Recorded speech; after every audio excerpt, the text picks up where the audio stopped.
Hello and welcome to Unpacking Activities. The activity we're going to unpack today is a classic, and it is a cloze activity with a song. So essentially you take the lyrics, you remove some of the words, the students listen to the song and fill in the blanks with the words that they hear.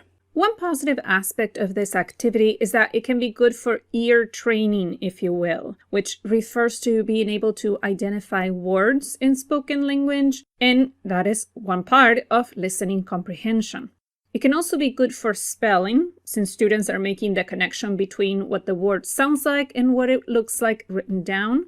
Another benefit of using songs is incidental vocab learning. We learn words and expressions that we encounter in songs, and the repetition that is inherent to songs certainly helps with remembering those words and expressions. Of course, you need to know what they mean. As we have said before, exposure is not enough.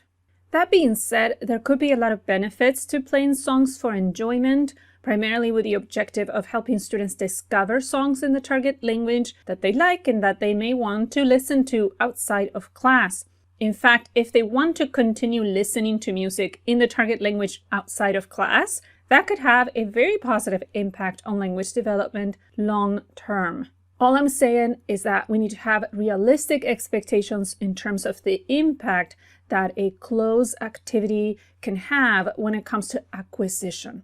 If learners can fill in the blanks with the words that they hear without understanding what anything means, well, then the activity is not contributing much in terms of form-meaning connections. Of course, we cannot forget one of the clearest positive aspects of including songs, and that is the cultural connection. Songs are an important form of creative expression with language, so even if they don't serve as a major source of input, songs should definitely be part of our language classes. Now, there are some challenges. The main one is that it can be very hard to understand what the singer is saying because there are instruments that overlap with the voice. Sometimes the song is too fast. Other times it's due to how certain words or syllables are pronounced. Even in our native language, we don't always understand all the lyrics in a song when we first listen to it. So it could be very, very challenging. My general advice when it comes to doing language-focused activities using songs, especially at the intermediate level and up, would be to treat the song like we do any other text. You have to start by selecting it carefully. I think it should be relevant to the topic you are discussing. I would say don't select a song based only on whether it has examples of a particular grammar structure.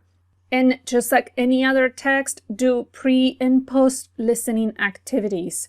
Among the pre-listening activities, it's good to include some targeted vocab activities so the students are encountering those words more than once. They encounter them in the pre-listening and then they encounter again when they listen, and possibly you could incorporate them in activities after listening. One pre-listening activity you can do is text reconstruction with part of the lyrics. And we talked about text reconstruction in another video, so go check it out.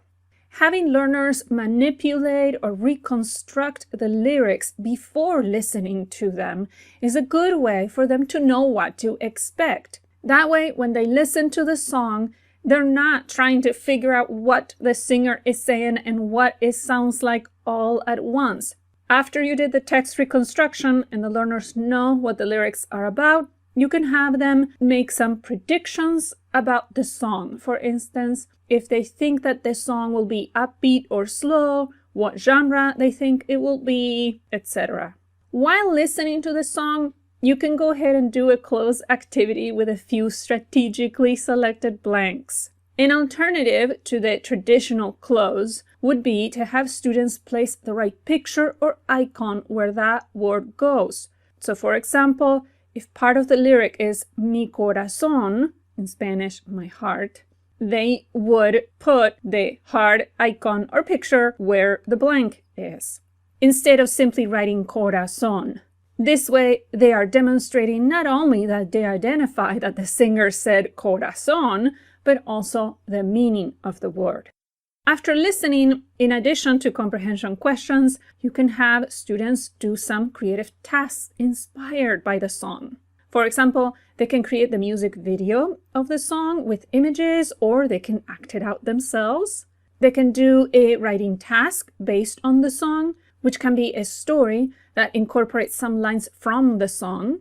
Or perhaps they can come up with an alternative version of the lyrics, changing the point of view of who sings it, or maybe the tone or emotions behind the lyrics. You can also have students create a playlist of songs with a similar message. All in all, songs can be a wonderful addition to language learning, and hopefully this video gave you some food for thought about how to incorporate them in your classes.